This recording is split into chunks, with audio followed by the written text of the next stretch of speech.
नमस्कार, कृषि जागरण में आप सभी का स्वागत है। पावर्ड बाय स्टिल इंडिया, मैं हूं आपके साथ रूबी चक्रवर्ती। बढ़ेंगे आज की टॉप हेडलाइंस की ओर। राष्ट्रीय प्रौद्योगिकी दिवस समारोह में पीएम मोदी ने की शिरकत, कई परियोजनाओं की रखी आधारशिला। कृषि जागरण ने आज wings to career agri oriented career platform का किया शुभारंभ। केंद्र सरकार की बड़ी कामयाबी, भारी मात्रा में यूरिया जब्त। मंत्री डॉक्टर महेंद्र नाथ पांडेय का बड़ा बयान, कहा चाय उद्योग के विकास और विस्तार की अपार संभावनाएं। पशुपालकों के लिए अच्छी खबर, किसानों को दिए जाएंगे 1 लाख पशु किसान क्रेडिट कार्ड। पूर्वी भारत में आज भीषण गर्मी से लोगों का हाल रहेगा बेहाल, कई जगहों पर लू चलने के आसार। बढ़ेंगे खबरों की ओर। प्रधानमंत्री नरेंद्र मोदी ने आज यानी गुरुवार को दिल्ली के प्रगति मैदान में राष्ट्रीय प्रौद्योगिकी दिवस 2023 को चिन्हित करने वाले एक कार्यक्रम का उद्घाटन किया है। इस कार्यक्रम के जरिए राष्ट्रीय प्रौद्योगिकी दिवस के 25वें वर्ष के उत्सव की शुरुआत भी की गई, जो आज से 14 मई तक आयोजित किया जाएगा। इस दौरान पीएम मोदी के साथ रक्षा मंत्री राजनाथ सिंह और केंद्रीय मंत्री डॉक्टर जितेंद्र सिंह भी मौजूद रहे। कार्यक्रम में पहुंचने के बाद पीएम मोदी ने छात्र और छात्राओं से बातचीत भी की। पीएम मोदी ने छात्र और छात्राओं द्वारा बनाए गए तकनीक का भी जायजा लिया। उन्होंने सभी छात्र और छात्राओं की सराहना की। पीएम मोदी की बातचीत करते हुए वीडियो भी सामने आया है। वहीं प्रधानमंत्री नरेंद्र मोदी ने देश में वैज्ञानिक और तकनीकी उन्नति से संबंधित 5,800 करोड़ रुपए से अधिक की गई परियोजनाओं की आधारशिला रखी और राष्ट्र को समर्पित किया। राष्ट्रीय प्रौद्योगिकी दिवस देश में वैज्ञानिक और तकनीकी उपलब्धियों और भारत में संबंधित औद्योगिक विकास का जश्न मनाता है। यह आयोजन हर साल 11 मई को यानी कि आज के दिन विज्ञान और प्रौद्योगिकी मंत्रालय द्वारा आयोजित किया जाता है। वही कृषि जागरण आज wings to career agri oriented career platform का शुभारंभ समारोह का आयोजन किया गया, जिसमें कई विशेष अतिथि इस कार्यक्रम में मौजूद रहे। वही विंग्स टू करियर एक करियर प्लेटफॉर्म है जिसका उद्देश्य छात्रों को खेती के क्षेत्र में एक सफल करियर बनाने में मदद करना है। इस प्लेटफॉर्म पर सभी विद्यार्थियों को कृषि उद्योग के विशेषज्ञों से सीधे तौर सवाल कर और खेती से जुड़ी तमाम जानकारियां ले सकते हैं। इससे छात्रों को कृषि के क्षेत्र में स्टार्टअप करने में भी मदद मिलेगी। वो इस कार्यक्रम में doctor RC Agarwal, DDG education ICAR, doctor SN Jha, DDG engineering ICAR, doctor Ramesh Mittal, director NIAM, Raju Kapoor, director corporate affairs, doctor Ombir S Tyagi, VP UPL limited, वही Maroof Namgil, head agritech IFFCO Kisan, doctor Sangeeta Pandey, joint coordinator AIOA, professor Shweta Prasad, placement coordinator Imperial School of Agri Business and doctor Nutan Kaushik, DG Amethi food and agriculture foundation से मौजूद रहे। वही DDG education के doctor RC Agarwal ने क्या कुछ कहा है वो हम आपको सुनाते हैं। The initiatives which you have taken, especially for this Wings to Career, it is something we should all cherish. It's really the requirement for the present time. Because I am dealing with the higher education, higher agriculture education. So it's a great learning for me, and especially this kind of initiative will be really very useful. वही head agritech के इफ्को किसान मोरूफ नामगिल ने क्या कुछ कहा है वो हम आपको सुनाते हैं। Yeah, I'd like to pause here, and I guess this is something that I would really request and recommend people that, as Sir said, or Deputy said, you have to continue learning and always have an understanding of suggesting that, okay, what is the key skill set that I want to gather to an institution, but what are other things which may not be your key strength, but that is something that you need to learn as well, so that those things can really complement and help you be a better person and a better professional. वो director corporate affairs Raju Kapoor ने क्या कुछ कहा है वो हम आपको सुनाते हैं। I would really be very pleased if men and women studying agriculture or studying technology or studying even space sciences can bundle themselves together and create large disruptions in the area of startup ecosystem. So all these inefficiencies are basically opportunities waiting to be tapped, waiting to be exploited, and this can only be exploited by the young generation. So I call upon all of you, please rise. This is the time for you to rise, make Indian agriculture rise. Let's all join hands in addressing what Prime Minister's dream is, to make agriculture self-dependent, profitable, an industry to be proud of, and simultaneously we need to become a global export hub for the world. कोई doctor Ombir S Tyagi, VP UPL limited ने क्या कुछ कहा है वो हम आपको सुनाते हैं।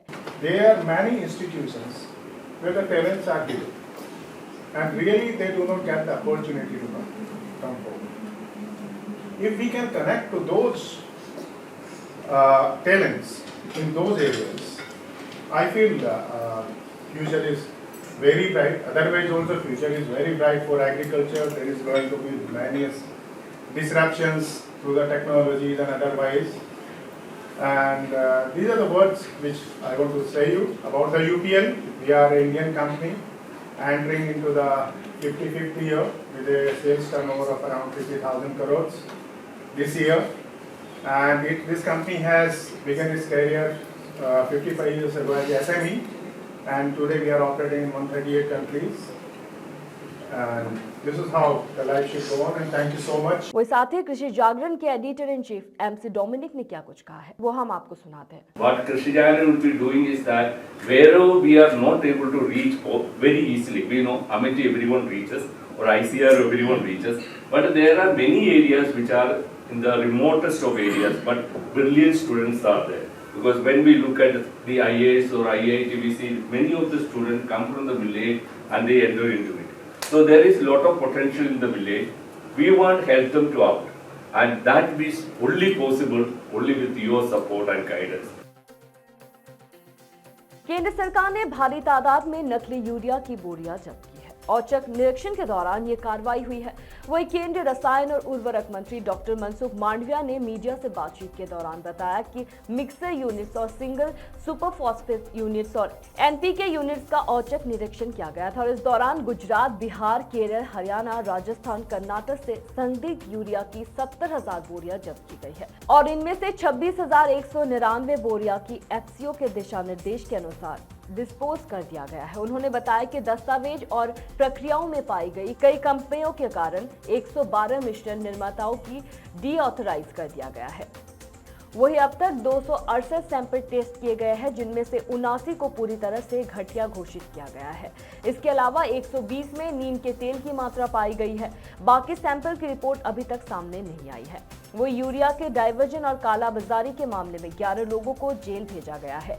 वही मांडविया ने आगे कहा कि दुनिया भर में मंदी के कारण उर्वरक संकट का सामना करना पड़ रहा है, लेकिन इसके बावजूद भारत सरकार किसानों को उचित रियायती दरों पर यूरिया प्रदान कर रहा है। भारतीय चाय उद्योग दुनिया में दूसरा सबसे बड़ा उद्योग है और चाय क्षेत्र ने देश में रोजगार सृजन में महत्वपूर्ण भूमिका निभाई है। वही प्रधानमंत्री नरेंद्र मोदी के नेतृत्व में केंद्र सरकार ने देश में चाय उद्योग को बढ़ावा देने और रोजगार के नए अवसर सृजित करने के लिए कई आवश्यक कदम उठाए हैं। इसका सकारात्मक परिणाम देश के साथ साथ इस उद्योग जगत को मिलने लगा है। वो एनजीओ एंड कंपनी लिमिटेड ने पिछले वर्ष की तुलना में चाय के निर्यात में 431% की वृद्धि हासिल की है, जो अब तक का सर्वाधिक है। वही AICL उच्च गुणवत्ता वाली ऑर्थोडॉक्स और सीटी से चाय का उत्पादन करती है, जिसमें विशेष चाय जैसे मून ड्रॉप, सिल्वर नीडल और उलोंग शामिल है। इन चायों को यूके और UAE और पोलैंड जैसे देश में निर्यात किया गया है। इनकी वजह से वित्त वर्ष 2022 और 23 के दौरान कंपनी के रिकॉर्ड तोड़ निर्यात में योगदान मिला है। केंद्रीय भारी उद्योग मंत्री डॉक्टर महेंद्र नाथ पांडे ने AICL को बधाई देते हुए कहा कि यह उपलब्धि चाय उद्योग में गुणवत्ता और नवाचार के प्रति इसके प्रतिबद्धता का प्रमाण है। वो इसका विकास इस उद्योग की क्षमता के एक रूप में है। यह लगातार विकसित हो रहे उद्योग में नवाचार और अनुकूलशीलता के महत्व पर प्रकाश डालता है। उन्होंने आगे कहा कि वैश्विक बाजार में एक प्रमुख खिलाड़ी के रूप में भारत की स्थिति को मजबूत करने के प्रधानमंत्री नरेंद्र मोदी के दृष्टिकोण के अनुरूप है। इससे प्रधानमंत्री के वोकल से ग्लोबल के मंत्र को भी साकार करने में मदद मिल रही है। वही कृषि की तरह पशुपालन एवं मछली पालन क्षेत्र में आवश्यक निवेश के लिए आवश्यक पूंजी उपलब्ध कराने के लिए सरकार द्वारा किसानों को किसान क्रेडिट कार्ड उपलब्ध कराए जा रहे हैं। इसी कड़ी में हरियाणा के कृषि एवं किसान कल्याण तथा पशुपालन मंत्री श्री JP दलाल ने कहा कि पशु किसान क्रेडिट कार्ड योजना के तहत पशुपालकों को विभाग द्वारा 1.5 लाख क्रेडिट कार्ड जारी किए जा चुके हैं। वही आगे 1 लाख क्रेडिट कार्ड जारी किए जाएंगे। साथ ही पशुपालकों की सुविधा के लिए 200 एम्बुलेंस खरीदी जाएगी। ये बात कृषि मंत्री JP दलाल ने पशुपालन और मछली पालन विभाग के अधिकारियों के साथ विकास कार्य की समीक्षा बैठक करते हुए कहा है। इस अवसर पर उन्होंने कहा कि पशुओं को मुहंखुर और गलघोंट बीमारी से बचाव के लिए वैक्सीनेशन का कार्य 20 मई से शुरू किया जाएगा। पूर्वी भारत में आज भी भीषण गर्मी से लोगों का हाल बेहाल रहने वाला है। वही मौसम विभाग ने कई जगहों पर लू चलने की संभावना जताई है। वही दक्षिण पूर्व बंगाल के खाड़ी में पिछले 6 घंटों के दौरान डीप डिप्रेशन 17 किलोमीटर प्रति घंटे की रफ्तार से उत्तर पश्चिमी दिशा की ओर बढ़ा है। ये उसी क्षेत्र में अगले दिन की सुबह तक धीरे धीरे चक्रवाती तूफान में तब्दील हो सकता है। मौसम विभाग ने अपने पूर्वानुमानों में इस बात की जानकारी दी है। वही वेस्टर्न डिस्टर्बेंस 12 मई 2023 की रात से पश्चिमी हिमालय क्षेत्र को भी प्रभावित कर सकता है। आज दिल्ली, राजस्थान, उत्तर प्रदेश, मध्य प्रदेश, महाराष्ट्र, गुजरात समेत पूर्वी भारत के कई हिस्सों में अधिकतम तापमान 40 डिग्री सेल्सियस के ऊपर रहने की संभावना है। वही बुधवार को भी इन इलाकों में तापमान 40 से 43 डिग्री सेल्सियस के बीच रहा है। इसके अलावा असम, मेघालय, नागालैंड, मणिपुर, मिजोरम और त्रिपुरा समेत भारत के कई हिस्सों में तापमान सामान्य से 4 से 7 डिग्री सेल्सियस अधिक रहने वाला है। मौसम विभाग ने बताया है कि नम हवा और उच्च तापमान के कारण आज बिहार और पश्चिम बंगाल के अलग अलग इलाकों में लू चलने की संभावना है। वहीं अगले 3 दिनों तक गुजरात और कोंकण में भीषण गर्मी पड़ने के आसार है। ओडिशा, केरल और तमिलनाडु में भी मौसम का हाल बेहाल रहेगा। इसके अलावा झारखंड, उत्तराखंड, हरियाणा, पंजाब, चंडीगढ़, हिमाचल प्रदेश, जम्मू कश्मीर और मध्य प्रदेश में आज मौसम साफ रहने का अनुमान है। फिलहाल कृषि जागरण में मेरे साथ इतना ही। खबरों का सिलसिला जारी रहेगा। अधिक जानकारी के लिए बने रहिए कृषि जागरण के साथ। धन्यवाद।